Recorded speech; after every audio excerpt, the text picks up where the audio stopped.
সারিবদ্ধ ব্লক এবং বিকেলের কালো মেঘ, আবার কখনো জেলেদের তাজা মাছ নিয়ে ছোটাছুটি, সবকিছু মিলিয়ে বলবো কালমেঘার সৌন্দর্য নিয়ে কিছু কথা।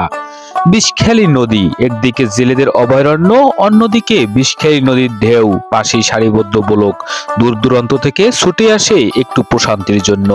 বিকেলের আকাশের কালো মেঘ আর জেলেদের তাজা মাছ নিয়ে ছোটাছুটি সকলকেই মুগ্ধ করবে। কালমেঘার আকাশের কখনো কালো মেঘ, আবার সাদা মেঘ, আবার বিষখালী নদীর ঢেউ প্রতিদিনই ছুটে আসে একটু প্রশান্তি পেতে। শিশু, কিশোর, বৃদ্ধ, কোনো বয়সের মানুষ বাদ থাকে না। ইতিমধ্যেই কালমেঘা পর্যটন কেন্দ্র স্পট হিসেবে তৈরি হয়েছে। কিভাবে আসবেন? সড়ক সায়দাবাদ গাবতলী বাস স্ট্যান্ড থেকে বরগুনা অথবা পাথরঘাটাগামী বাসে করে পাথরঘাটার কালমেঘা বাজারে নেমেই কালমেঘা পর্যটন কেন্দ্র এই ব্লক পয়েন্ট।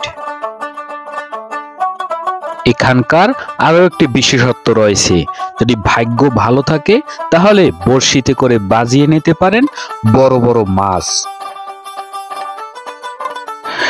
কালমেঘা এই ব্লক পয়েন্টে গুরুত্ব সহকারে গুরুত্বপূর্ণভাবে এখন বর্তমানে জরুরি যেটা দরকার সেটা হলো বসার বেঞ্চ। এই বেঞ্চ যদি হয় তাহলে এখানে আরো সৌন্দর্য বাড়বে এবং দর্শনার্থীদের সংখ্যা আরো বাড়বে।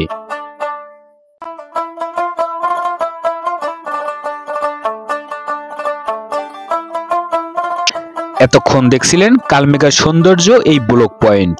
আমি মিঠুন মিত্র, আপনাদেরই ভাই কিংবা সন্তান সমতুল্য। আবারও দেখা হবে আগামীতে এরকম কোনো সৌন্দর্য ভিডিওতে। কথা হবে, দেখা হবে। সবাই ভালো থাকুন, সুস্থ থাকুন।